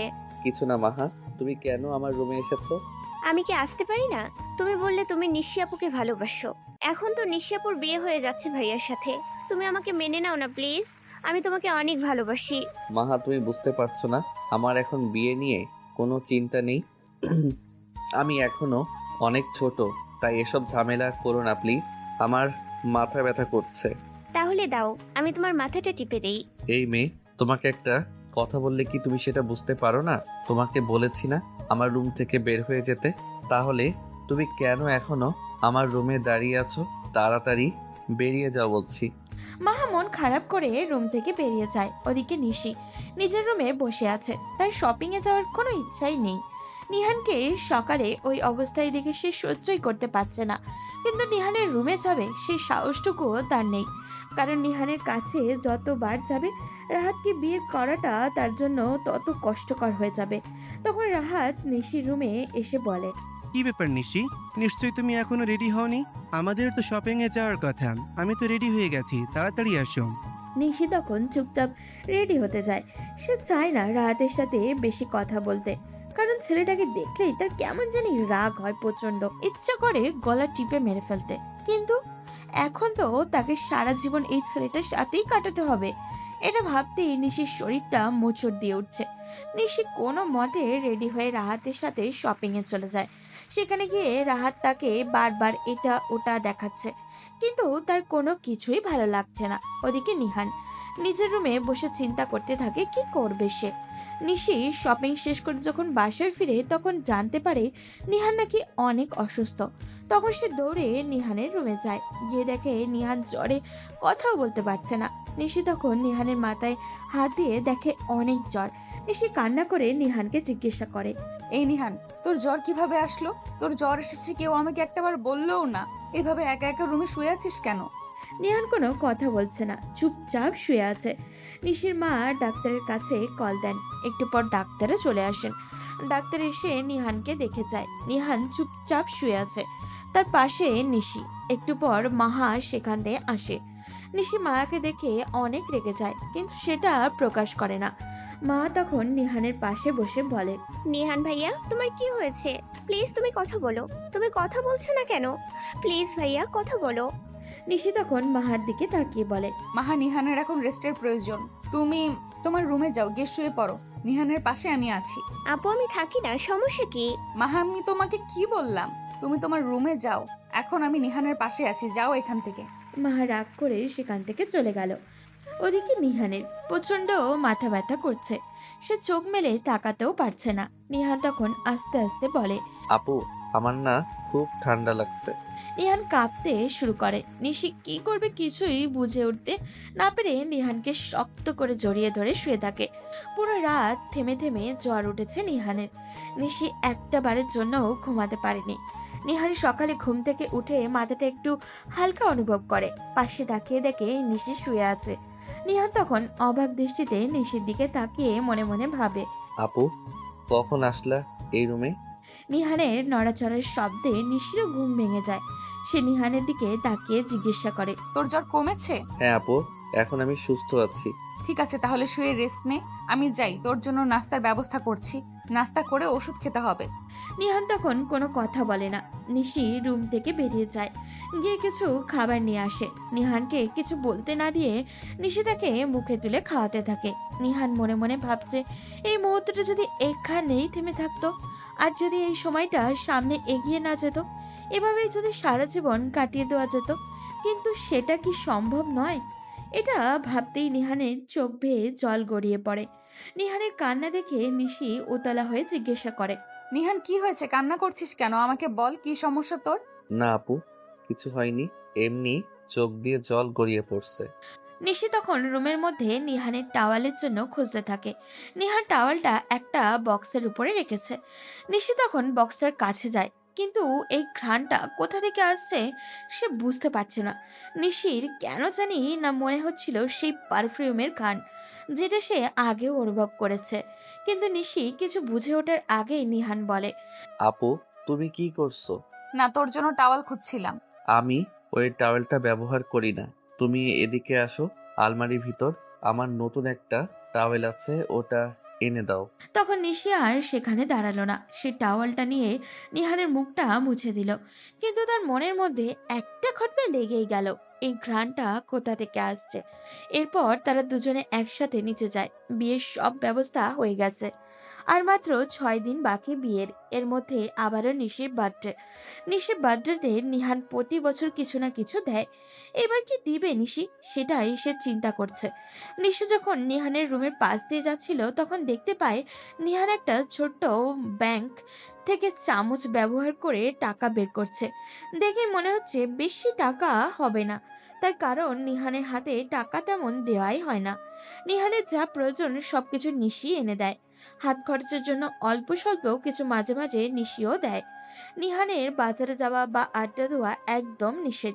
অবশ্য এই ব্যাপারে নিহানের বাবা মাও খুব কড়া। ওদিকে কালকে রাতে নিহানকে দেখতে রাহাতও এসেছিল। সে নিশি আর নিহানকে এই অবস্থায় দেখে অনেক রেগে যায়। নিশি নিজের রুমে যেতেই হঠাৎ করে রাহাত তার রুমে ঢুকে জিজ্ঞাসা করে, নিশি, তোমার সাথে আমার 2 দিন পর বিয়ে হতে যাচ্ছে। তুমি কেন নিহানের রুমে এইভাবে বসেছিলে? আর নিহানকে কেন তুমি জড়িয়ে ধরেছিলে? রাহাতের কথা শুনে নিশি অনেক রেগে যায়। সে কি বলবে ভেবে পাচ্ছে না। তখন রাহাত তার দিকে রাগি চোখে তাকায়। রাহাত নিশিকে আবারও ধাক্কা দিয়ে হাত ধরে বলে, তোমার সাথে যেহেতু আমার বিয়ে হতে যাচ্ছে, তাই তুমি আর কাউকে স্পর্শ করতে পারবে না। তুমি কেন নিহানকে জড়িয়ে ধরেছিলে সেটা আমাকে বলো। নিশি তখন রেগে রাহাতকে ধাক্কা দিয়ে কিছুটা দূরে ফেলে দেয়। এরপর বলে, দেখেন, আপনার সাথে এখনো আমার বিয়ে হয়নি। বিয়ে নিয়ে কথা হচ্ছে। আপনার সাথে যেদিন বিয়ে হবে সেদিন থেকে আমি আপনার স্ত্রী। এর আগে আপনি আমার উপর কোনো অধিকার খাটাতে পারেন না। তুমি কিন্তু লিমিট ক্রস করছো নিশি। আমি তোমাকে ভালোবাসি, তোমাকে বিয়ে করতে চাই। তাই বলে যে তোমার সবকিছু মেনে নেব এটা কিন্তু না। তুমি নিহানের রুমে আর যেতে পারবে না। নিহানের আশেপাশে তোমাকে যেন আর না দেখি। 100 বার যাবো, তাতে আপনার কি সমস্যা? তখন রাহাত রাগ করে সেখান থেকে বেরিয়ে যায়। রাহাতের চোখ দিয়ে যেন আগুন গড়িয়ে পড়ছে। সে নিহানকে এখন মেরেই ফেলতে চায় এমন অবস্থা। ওদিকে রাহাত বেরিয়ে যেতেই নিশি দৌড়ে চলে যায় তার মায়ের কাছে। মাকে গিয়ে জড়িয়ে ধরে কান্না করে দেয়। তখন নিহানের মাও সেখানে উপস্থিত হন। হঠাৎ করে নিশিকে কান্না করতে দেখে নিহানের মা বলে ওঠেন, কি ব্যাপার নিশি, তুই কান্না করছিস কেন মামুনি? আমাকে বল কি হয়েছে। নিশি কোনো কথা বলছে না, কান্না করেই যাচ্ছে। সবার চিন্তা শুরু হয়েছে নিশি কেন কান্না করছে। তখন নিশির মা জিজ্ঞাসা করেন, আম্মু তোর কি হয়েছে আমাকে বল। নিশি তখন কান্না করতে করতে বলে, আম্মু, আমি রাহাত ভাইকে বিয়ে করতে পারবো না। ওনার সাথে আমি মানিয়ে নিতে পারবো না। তোমরা ফুপিকে একটু বোঝাও। নিশির কথা শুনে সবাই নিশির দিকে অবাক দৃষ্টিতে তাকিয়ে থাকে। এটা কোনোদিনও সম্ভব নয়। রাহাত আর নিশির বিয়েতে সব কথা হয়ে গেছে, এখন হঠাৎ করে নিশি এসে বলছে বিয়ে করবে না। তখন নিহানের মা জিজ্ঞাসা করে, নিশি, তুই নিজে রাজি হলি বিয়ের জন্য, আবার বলছিস এখন বিয়ে করবি না? কি সমস্যা হয়েছে? রাহাতের সাথে কিছু হলে আমাকে বল, আমি রাহাতের সাথে গিয়ে কথা বলবো। ছোট আম্মু, আমি রাহাতকে বিয়ে করতে পারবো না, কারণ আমি অন্য একজনকে ভালোবাসি। প্লিজ তোমরা আমাকে রাহাত ভাইয়ের সাথে বিয়ে দিও না। ওনার সাথে আমি মানিয়ে নিতে পারবো না। কিন্তু তোর ফুপি যদি এই কথাটা শুনতে পান তাহলে উনি অনেক কষ্ট পাবেন। উনি অনেক আশা নিয়ে তার ছেলের সাথে তোর বিয়ের ব্যবস্থা করেছেন। আর তুই কাকে ভালোবাসিস মা? তোমরা কি কিছুই বুঝতে পারো না ছোট আম্মু? আমি নিহানকে সেই ছোটবেলা থেকে ভালোবাসি। আমি ওকে বিয়ে করতে চাই। নিশির কথা শুনে তারা একে অপরের দিকে তাকিয়ে থাকে। কি বলবে তারা? নিশির আম্মু কিছুক্ষণ চুপ থাকার পর বলে ওঠেন, এই কথাটা তুই আমাদের আগে বলবি না? এখন আমরা কিভাবে এসব সমাধান করব? আমরা আর রাহাতের সাথে তোর বিয়ের ব্যবস্থা করে ফেলেছি। তোর বাবা চাচা যদি এই কথা শুনতে পারে তাহলে কতটা সমস্যা হবে বুঝতে পারছিস? তোর ব্যাপারে তোর বাবা চাচারা কত সিরিয়াস তুই সেটা জানিস? আমি কিচ্ছু জানি না আম্মু। তোমরা নিহানের সাথে আমার বিয়ের ব্যবস্থা করো। আমি নিহানকে ছাড়া বাঁচতে পারবো না। তোমরা আব্বুকে বোঝাও। পাগলামি করিস না, এটা কোনোদিন সম্ভব নয়। নিহান তোর থেকে বয়সে অনেক ছোট, আর নিহান তোকে বিয়ে করবে কিনা সেটা নিয়েও সন্দেহ আছে। ও যদি বিয়ে করতে না চায় তাহলে আমি ওকে খুন করে ফেলবো। আমি ওকে ভালোবাসি, ও কেন অন্য কাউকে বিয়ে করবে? আর আমি রাহাতকে বিয়ে করতে পারবো না। ও আজকে আমার গায়ে হাত তুলতে চেয়েছিল, আমাকে ধাক্কা দিয়েছে। বিয়ে হলে না জানি আমার সাথে কি করবে। তখন তারা কি করবে কিছুই বুঝে উঠতে পারছিল না। নিশির মা নিহানের আম্মুর দিকে তাকিয়ে বলে, আচ্ছা, যা হবার হয়ে গেছে। এখন আমরা একবার চেষ্টা করে দেখতে পারি। আগে ওর বাবার সাথে আলাদাভাবে কথা বলি, এরপর যদি রাজি হন তাহলে পরেরটা পরে দেখা যাবে। নিশি তখন সেখান থেকে চলে যায়, গিয়ে নিজের ফোনটা হাতে নেয়। কালকে ফোনটা চেক করা হয়নি, হয়তো সেই লোকটা মেসেজ করেছিল। তবে সে সবচেয়ে বেশি অবাক হয় যখন দেখে ব্যালকনিতে আজকেও একটা গিফট বক্স ঝুলছে। সে মনে মনে অনেক খুশি হয়েছিল সকালে নিহানের রুমে সেই পারফিউমের ঘ্রাণ পেয়ে। সে ভেবেছিল যে নিহান হয়তো এই কাজগুলো করেছে, কিন্তু নিহান তো কালকে তার সাথেই শুয়েছিল। তাহলে গিফট বক্সটা কে রেখেছিল? নিশ্চয়ই নিহান এটা করতে পারবে না। তাহলে কি নিহান এসব করছে না? তাহলে কি করছে এইসব? তাহলে কে করছে এইসব? তখন সে ফোনটা হাতে নেয়। ফোনটা হাতে নিতেই দেখতে পায় সেই লোকটার মেসেজ। মায়াপরি, তুমি আমাকে ছাড়া অন্য কাউকে বিয়ে করার চিন্তাও করো না। আমি ব্যতীত অন্য কাউকে বিয়ে করার কথা কল্পনা করলেও আমি তাকে শেষ করে ফেলবো। আমার কার্যকলাপে তুমি হয়তো বোঝাতে পেরেছো আমি ঠিক কি করতে পারি। নিশি তখন মেসেজটা পড়ে কান্না করতে শুরু করে। সে যে নিহানের সাথে তার বিয়ের ব্যবস্থা করার কথা বলে এসেছে। এখন যদি নিহান এই কাজটা না করে তাহলে এই লোকটা তো নিহানকেও মেরে ফেলতে পারে। তখন নিশি কান্না করতে করতে আবার দৌড়ে সেই রুমে যায়। গিয়ে দেখতে পায় তার মা আর ছোট আম্মু সেখানে এখনো বসে আছেন। সেই জন্য সে চিৎকার করে বলে, না না আম্মু, তোমরা এই বিষয় নিয়ে আব্বুদের সাথে কোনো কথা বলো না। আমি নিহানকে বিয়ে করতে পারবো না। অনেক ভেবেচিন্তে দেখেছি নিহানকে বিয়ে করাটা আমার জন্য উচিত নয়। ও আমার থেকে বয়সে অনেক ছোট। আমার বিয়ে যার সাথে হচ্ছে তার সাথেই হোক। নিশির কথা শুনে তারা আশ্চর্যের চরম পর্যায়ে পৌঁছায়। মেয়েটা একের সময় এক এক কথা বলছে, তার মনের মধ্যে কি ঘুরপাক খাচ্ছে কেউ বুঝে উঠতে পারছে না। নিশির তখন নিজের রুমে গিয়ে কান্না শুরু করে। সে এখন কি করবে? কে এই লোকটা, আর কেনই এসব করছে? কি করতে চাইছে কিছুই বুঝতে পারছে না নিশি। এদিকে যেমন রাহাত, অন্যদিকে নিহান, আর একদিকে ওই অপরিচিত লোকটা। তিনজনের মাঝখানে পড়ে তার জীবনটা একদম ধ্বংস হয়ে যাচ্ছে। তখন নিশি আগ বাড়িয়ে সেই লোকটার কাছে মেসেজ পাঠায়। আপনাকে আমি শেষ একটা সুযোগ দিতে চাই। যদি দেখা করতে চান তাহলে কালকে বিকেলে আমার সাথে পার্কে দেখা করুন। আপনি যেভাবে বলেছেন আমি সেইভাবেই সেখানে আসব। কিন্তু যদি না আসেন তাহলে আমি আত্মহত্যা করব। মেসেজটা সেন্ড হতেই দেরি হলো, কিন্তু রিপ্লাই আসতে দেরি হলো না। ওপাশ থেকে লোকটা রিপ্লাই দিল, মায়াপরি, তুমি কি পাগল হয়ে গেছো? তুমি আত্মহত্যা করবা মানে? এটা হতে পারে না। তুমি যেটা বলবে সেটাই হবে। কালকেই আমি তোমার সাথে দেখা করব। কালকে বিকালে তুমি পার্কে চলে আসবে, তবে শর্ত হলো তুমি একা আসবে। এভাবে দেখতে দেখতে রাত হয়ে গেল। সবাই সবার কাজে ব্যস্ত হয়ে পড়েছে। নিশির মনের মধ্যে আলাদা একটা অনুভূতি কাজ করছে। লোকটার সাথে দেখা হবে। কে সেই লোক সেটা কালকে জানতে পারবে।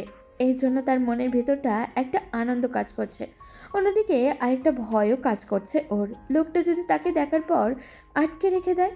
ওকে তো একা যেতে বলেছে। নিশি পরদিন সকাল হতেই রেডি থাকে। যে করেই হোক আজকে লোকটার সামনে তাকে পৌঁছাতেই হবে। কিন্তু সবার সামনে যদি এভাবেই সেজেগুজে বের হয় তাহলে সবাই তো তাকে সন্দেহ করবে। সেজন্য তার ফ্রেন্ড মিলিকে কল করে। কি ব্যাপার বান্ধবী, এতদিন থেকে ভার্সিটিতেও আসিসনি? আমাদের সাথে কোনো যোগাযোগও করিস না, বুঝলাম না কি হয়েছে তোর। সব কথা তোকে পরে খুলে বলবো। তুই কি এখন ফ্রি আছিস? আমি তোর বাসায় একবার আসতে চাই। এটার জন্য আবার বলে আসতে হয় নাকি? আমি বাসায় আছি, তাড়াতাড়ি চলে আয় আমার বাসায়। নিশি তখন সেই ব্যাগগুলো নিয়ে দৌড়ে চলে যায় মিলিদের বাসায়। যাওয়ার সময় তার আম্মুকে বলে যায় তার আস্তে আস্তে সন্ধ্যা হবে। নিশি মিলিদের বাসায় পৌঁছাতেই মিলি তাকে নিজের রুমে নিয়ে যায়। নিশি তখন মিলির সামনে এসে বলে, মিলি, তোকে বলেছিলাম না সেই অপরিচিত লোকটার কথা? আজকে সেই অপরিচিত লোকটা আমার সাথে দেখা করবে, সেই জন্য তার কাছে যাব। কি বলছিস দোস্ত? আমাকেও নিয়ে জানা প্লিজ। আমার অনেক ইচ্ছে সেই লোকটাকে দেখার। কে সেই প্রেমিক? আমি একটাবার দেখতে চাই তাকে। কিন্তু তোকে নিয়ে যাওয়া সম্ভব নয়, কারণ লোকটা বলেছে একা দেখা করতে চায়। আমাকে একাই যেতে হবে। এই গিফটগুলো পাঠিয়েছে, এগুলো পরে যাওয়ার কথা বলল। মিলি তখন মন খারাপ করে নিশিকে সাজতে শুরু করে। নিশির সাজ শেষে সে আয়নার সামনে গিয়ে নিজেকেই চিনতে পারছে না। তখন মিলি বলে, দোস্ত, তোকে আজ যে সুন্দর লাগছে না, লোকটা যদি তোকে ধরে বিয়ে করে ফেলে তাহলে কি হবে? নিশি তখন মুচকি হেসে মিলিকে একটা ধাক্কা দিয়ে সেখান থেকে চলে আসে, কারণ বিকাল হতে চলল। নিশি পার্কে গিয়ে অপেক্ষা করতে শুরু করে, কিন্তু সেই লোকটা এখনো আসছে না। তখন নিশি লোকটাকে মেসেজ করে, আপনি কোথায়? আমি তো চলে এসেছি। আমি অনেক আগেই চলে এসেছি। তবে এতক্ষণ শুধু আমার মায়াপরীকে দেখছিলাম। আজকে তোমাকে ভয়ঙ্কর সুন্দর লাগছে। আমি বড় বটগাছটার পেছনে আছি। তখন নিশি সেই বট গাছের পেছনে যায়, গিয়ে দেখতে পায় একটা লোক উল্টো ঘুরে দাঁড়িয়ে আছে।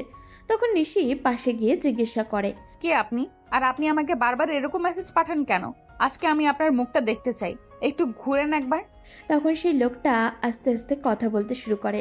লোকটার প্রথম কণ্ঠ শুনবে সরাসরি, সেই জন্য নিশি অপেক্ষা করতে থাকে।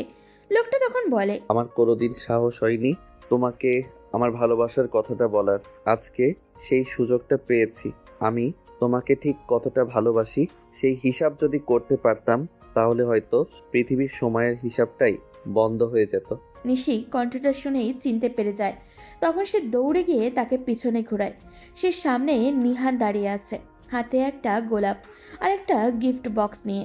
গিফট বক্সটা ঠিক সেই রকম যেই রকম 1 বছর থেকে তার রুমের সামনে এনে রেখে দিয়ে যায়। নিশি নিহানের দিকে তাকিয়ে আছে। নিহান মাথা নিচু করে তার সামনে দাঁড়িয়ে আছে। নিশি তখন নিহানকে ধাক্কা দিয়ে বলে, নিহান, তুই তুই তাহলে এতদিন থেকে এসব করছিলি? নিহান কোনো কথা বলছে না, চুপচাপ নিচের দিকে তাকিয়ে দাঁড়িয়ে আছে। নিশি আবারও নিহানকে ধাক্কা দিয়ে বলে, কিরে, তোর এত সাহস কোন দিন থেকে হলো? এখন কথা বলছিস না কেন? নিহান তখন করুণ চোখে নিশির দিকে তাকায়, আস্তে আস্তে বলে, আপু, আমি তোমাকে সত্যি অনেক ভালোবাসি, কিন্তু তোমার ভয়ে কোনোদিন বলতে পারিনি। কিন্তু আজ আমি বলতে চাই, আমি তোমাকে ভালোবাসি আপু। নিহানের মুখে ভালোবাসার কথা শুনে নিশি গিয়ে একের পর একটা থাপ্পড় দিতে থাকে। নিহান ভাবে নিশি হয়তো তাকে ভালোবাসে না, সেজন্য নিহান কান্না করে নিশির পায়ে ধরে বলে, খুব ভালোবাসি আপু, প্লিজ তুমি আমাকে ফিরিয়ে দিও না। আমি তোমাকে সত্যি অনেক ভালোবাসি।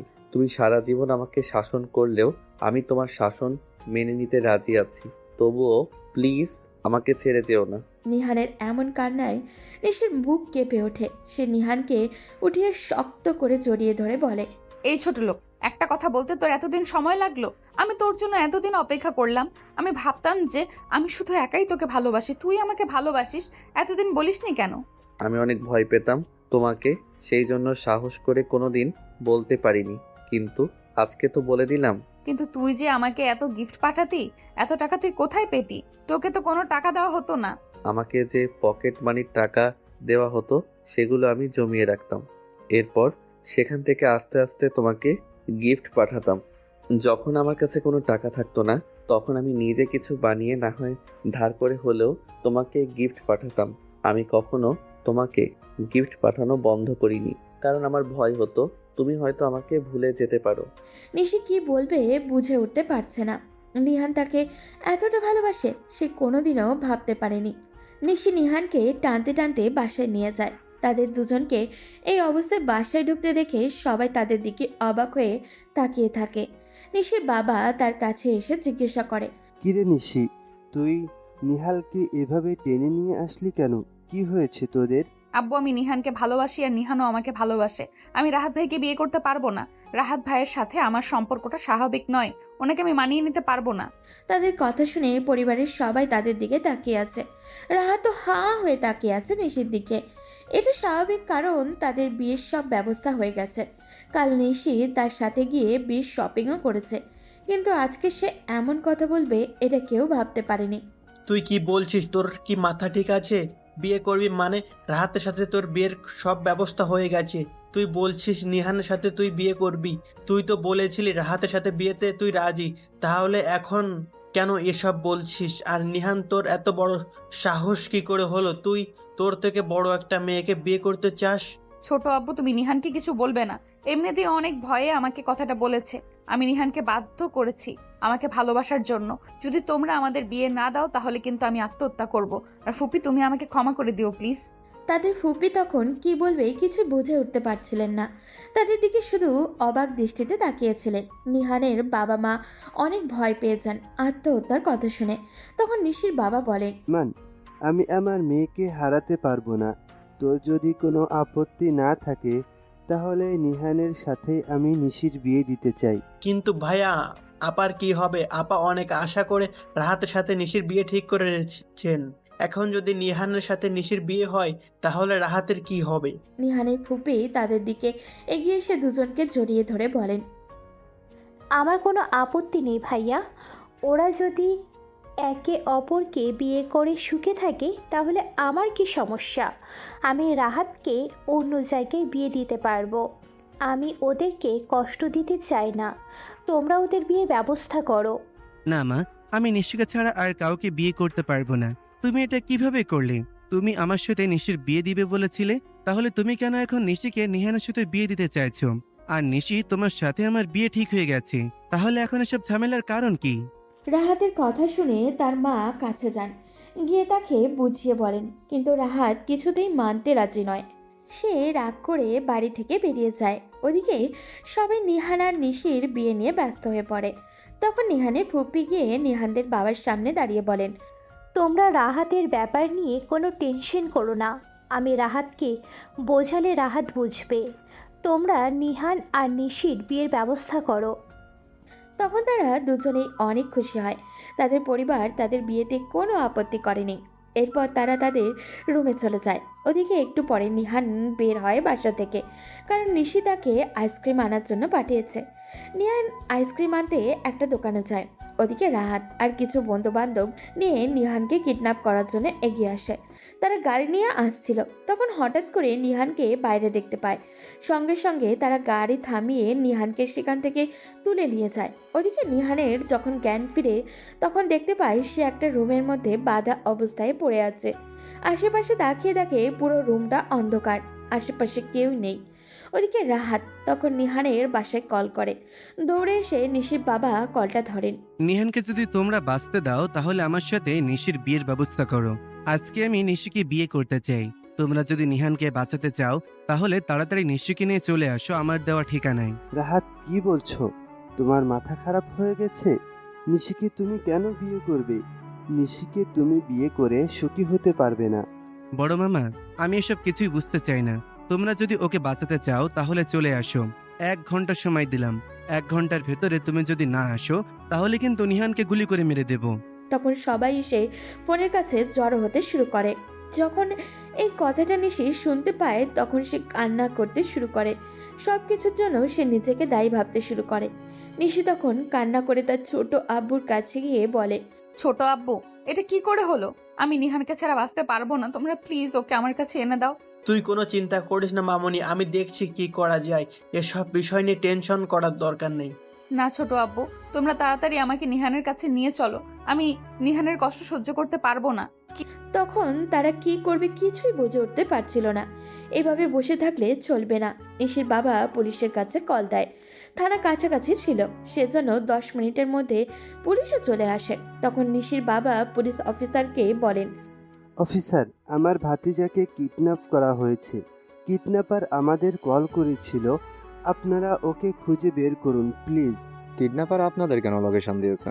হ্যাঁ, আমাদের ঠিকানা দিয়েছে, কিন্তু আমরা ওখানে যেতে ভয় পাচ্ছি, কারণ ওখানে ওরা অনেক লোক আছে। আমরা গেলে আমাদের উপর আক্রমণ হবে। ওরা বলেছে আমাদের মেয়েকে নিয়ে যেতে, না হলে আমাদের ভাতিজাকে মেরে ফেলবে। আপনারা কি বলছেন? আমি তো কিছুই বুঝতে পারছি না। একটু ক্লিয়ার করে সব ঘটনা আমাকে খুলে বলুন তো।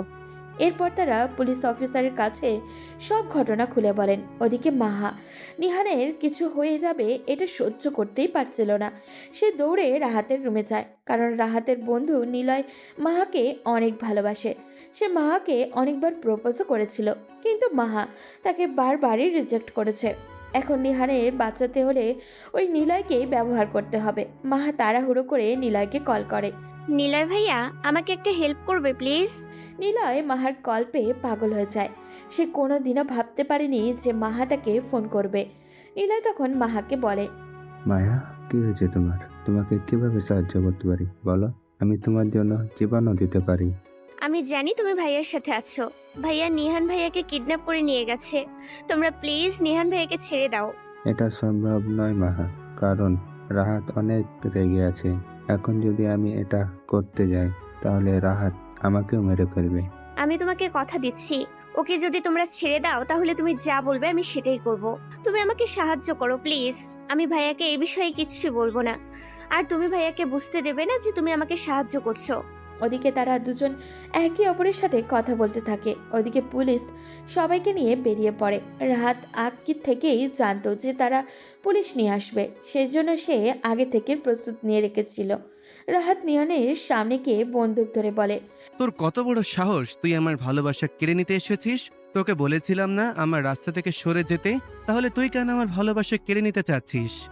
রাহাত ভাই, আপনি এমনি ঝামেলা করবেন না। আমরা একে অপরকে ভালোবাসি। আপনি মাঝখানে এসে এই ঝামেলা শুরু করেছেন। রাহাত নিহানকে মারতে শুরু করে। রাগের বশে নিহানকে একের পর এক আঘাত করছে রাহাত। আমি জানতাম আমার মামারা পুলিশ নিয়ে আসবে। অফিসার, আপনাদেরকে বলে দিচ্ছি, যদি আমাদের কাছে বাধা দিতে আসেন তাহলে কিন্তু আমি গুলি করব। এই, তোকে শেষবারের মতো বলছি, বন্দুক নামিয়ে ফেল। যদি কিছু করিস তাহলে কিন্তু পরে আফসোস করতে হবে। রাহাত তখন বন্দুক তাক করে নিহানের কাছে চলে যায়। নিহানের মাথায় বন্দুকে এটা দেখে তার পরিবারের সবাই কান্না করতে শুরু করে। তখন রাহাত বলে, ছোট মামা, তুমি যদি তোমার ছেলেকে বাঁচাতে চাও তাহলে এখনই এই পুলিশ অফিসারকে এখান থেকে চলে যেতে বলো। যদি পুলিশ এই জায়গায় থাকে তাহলে আমি কিন্তু নিহানকে মেরে ফেলবো। তারা কি করবে বুঝে উঠতে পারছিল না। একে অপরের দিকে অসহায় দৃষ্টিতে তাকিয়েছিল। রাহাত বন্দুকটা নিয়ে নিহানের একদম কাছে চলে যায়। তখন নিশির বাবা বলে ওঠেন, অফিসার, আপনারা এখান থেকে চলে যান, না হলে আমার ভাতিজাকে মেরে ফেলবে। আপনারা কোনো চিন্তা করবেন না, আমি ছেলেটাকে ধরে ফেলবো। এরকম কত অপরাধীকে আমরা শাস্তি দিয়েছি, আপনারা নিশ্চিন্তে থাকতে পারেন। এখানে আমার ভাতিজার জীবনের ব্যাপার, তাই আমি কোনো রিস্ক নিতে চাই না। আপনারা এখান থেকে চলে যান প্লিজ। পুলিশ তখন সেখানে থেকে বের হয়ে বাইরে দাঁড়িয়ে থাকে, কিন্তু রাহাত ভাবে পুলিশ চলে গেছে। তখন সে ভেতরে থাকা তার একটা বন্ধুকে বলে, আমরা যে কাজী সাহেবকে ধরে নিয়ে এসেছিলাম তাকে তাড়াতাড়ি এখানে নিয়ে আয়। আমি আজ এখনই নিশুকে বিয়ে করতে চাই। আমার কাছ থেকে নিশুকে কেউ কেড়ে নিতে পারবে না। রাহাত বাবা, কেন এরকম করছিস বল? আমি তো তোর মা। আমার দিকে তাকিয়ে তুই এসব বন্ধ কর। তুই নিশিকে বিয়ে করে কোনোদিনও সুখী হতে পারবি না। মাঝখান থেকে আমাদের জীবনকে নষ্ট করছিস। তুমি আমার মা হয়ে আমার সাথে বেইমানি করতে পারলে আমি কেন পারবো না? আমাকে তুমি নিশুর সাথে বিয়ে দিবে বলে এখন এরকম করছো? তখন সবাই একে অপরের দিকে তাকিয়ে এটা ওটা বলছে। নিলয় নিহানের চেয়ারের পাশে চুপচাপ দাঁড়িয়ে আছে। নিশি অনেক কান্না করছে, কিন্তু তার হাতে কিচ্ছু করার নেই। এরপর কাজীকে ডেকে নিয়ে আসা হয়। রাহাত তখন বলে, কাজী সাহেব, বিয়ে পড়ানো শুরু করেন তাড়াতাড়ি। আমি এখনই নিশুকে বিয়ে করব। তারা এইসব কথা বলতে থাকে। হঠাৎ করে নিলয় নিজের বন্দুকটা দিয়ে রাহাতের মাথার পিছন দিকে আঘাত করে। রাহাত উল্টে মাটিতে পড়ে যায়। রাহাতও পড়ে যেতেই নিলয় দ্রুত নিহানের হাতের বাঁধন খুলে দেয়। নিহান দৌড়ে গিয়ে নিশিকে জড়িয়ে ধরে। রাহাত কোনো মতে পেছন ঘুরে বলে, নিলয় দোস্ত, তুই এটা কিভাবে করতে পারলি? আমার তো মাথা ঘুরে যাচ্ছে। আমার কথাই করেছে ভাইয়া। তুমি আমার ভালোবাসাকে মেরে ফেলবে আর আমি বসে বসে দেখবো, তাই না? তোর ভালোবাসা মানে? আমি নিহান ভাইয়াকে ভালোবাসি। তুমি নিশাপুকে পাওয়ার জন্য আমার ভালোবাসাকে মেরে ফেলবে, সেটা আমি মেনে নেব কেন? এটা একদম ঠিক করলি না বোন, তোকে এর শাস্তি পেতে হবে। তখন পুলিশ ভিতরে এসে রাহাতকে ধরে নিয়ে গেল। সবাই বাড়ি আসার জন্য গাড়িতে উঠে পড়ল, কিন্তু মাহা সেখানেই দাঁড়িয়ে আছে। নিলয় মাহার সামনে এসে বলল, আমি তোমার সামনে কোনোদিন ভালোবাসি দাবি নিয়ে আসবো না। শুধু বলো আমার পাশে থেকো। কেন দাবি নিয়ে আসবে না? তুমি নিঃস্বার্থভাবে আমাকে ভালোবেসে এসেছো। এতদিনের মর্যাদা আমি না দিলেও এখন আমি চেষ্টা করব তোমাকে মানিয়ে নেয়ার। নিলয় মাহাকে শক্ত করে জড়িয়ে ধরল। তখন মাহা বলল, আব্বু আম্মুকে বলে আমাদের বিয়ের ব্যবস্থা করো। এত পিচ্ছি বয়সে পাকনামি করো না, এখনো অনেক সময় আছে বাকি। পড়াশোনা শেষ হোক, আমি তো চলে যাচ্ছি না। এখন চলো, নিশি আপুর বিয়ে খেতে হবে। চলো। ওদিকে 2 দিন পর নিশি লাল বেনারসি পরে স্টেজে বসে আছে। ভালোবাসার মানুষকে পাওয়ার আনন্দ কাজ করছে মনের ভিতরে। শেরওয়ানি পরিহিত অবস্থিত নিহানকে একদম রাজকুমারের মতো মনে হচ্ছে। নিশি বারবার নিহানকে মেয়েদের দিকে তাকাতে বারণ করছে, কিন্তু নিহান তাকে ডাকানোর জন্য বারবার আশেপাশে তাকাচ্ছে। অবশেষে ভালোভাবেই বিয়ে সম্পন্ন হলো। বাসর ঘরে যেতে নিহানের কেমন একটা অদ্ভুত অনুভূতি হচ্ছিল, কিন্তু জীবনে তো এই দিন একবারই আসে, তাই সে সাহস করেই রুমে ঢুকলো। নিহান দেখে নিশি এসে পা ধরে সালাম করছে। নিহানের তো লজ্জায় মরে যাওয়ার অবস্থা। যে মেয়েটা দুদিন আগেও তাকে কথায় কথায় থাপ্পড় দিত, আজ সেই মেয়েটাই তার পা ধরছে। নিহান একটু বেশি উৎসাহী হয়ে পাটা একটু সামনে বাড়িয়ে দেয়। এটা দেখে নিশি রেগে পা ছেড়ে নিহানের কলার চেপে ধরে বলে, কি ভাবছিস পিচ্ছি? তোর বউ হয়েছি বলে সব ছেড়ে দিব? এখনো রং দেখছো, রঙের ডিব্বা দেখোনি? সরি বউ, আজকের আমাদের বাসর রাত। চুপ, আগে আমার প্রশ্নের উত্তর দাও, না হলে জনগণ আমাকে পেটাবে। সেদিন যে তুমি অসুস্থ ছিলে, আমার ঘরে গিফট কে রাখছিল? আর রাহাতকে কে মারছে? আমি জানি, তুমি না, কারণ তোমার সাহস কতটুকু। ওগুলো সব আমার বন্ধু রাজীব করছে। ও জানে আমি তোমাকে ঠিক কতটা ভালোবাসি। নিহান লক্ষ্য করছে আজকে নিশি তাকে তুমি করে বলছে। এটা দেখে তার মনে লাড্ডু ফুটছে। নিহান তখন মুখ গোমরা করে বলে, আমারও একটা অভিযোগ আছে। আমার গালগুলো সব কত ফর্সা ছিল, শুধুমাত্র তোমার থাপ্পড়ের কারণে এত লাল হয়েছে। এই থাপ্পড়ের বিচার কে করবে? ওলে আমার বাবুটির বুঝি কষ্ট হতো? আসো, তোমাকে একটা দেই। ধুর, কি বলো? সবার সামনে লজ্জা করে না? তাহলে সবাইকে যেতে বলো। ও হ্যাঁ, আপনারা চলে যান, পরের গল্পে দেখা হবে। বুঝতেই তো পারছেন কত স্যাক্রিফাইস করে পেয়েছি। একটা ছেলের কাছে পকেট মানির টাকা জমানো আর বাঁশ দিয়ে যুদ্ধ করে বিশ্বজয় করার সমান। তবে আমি সেটা পেরেছি।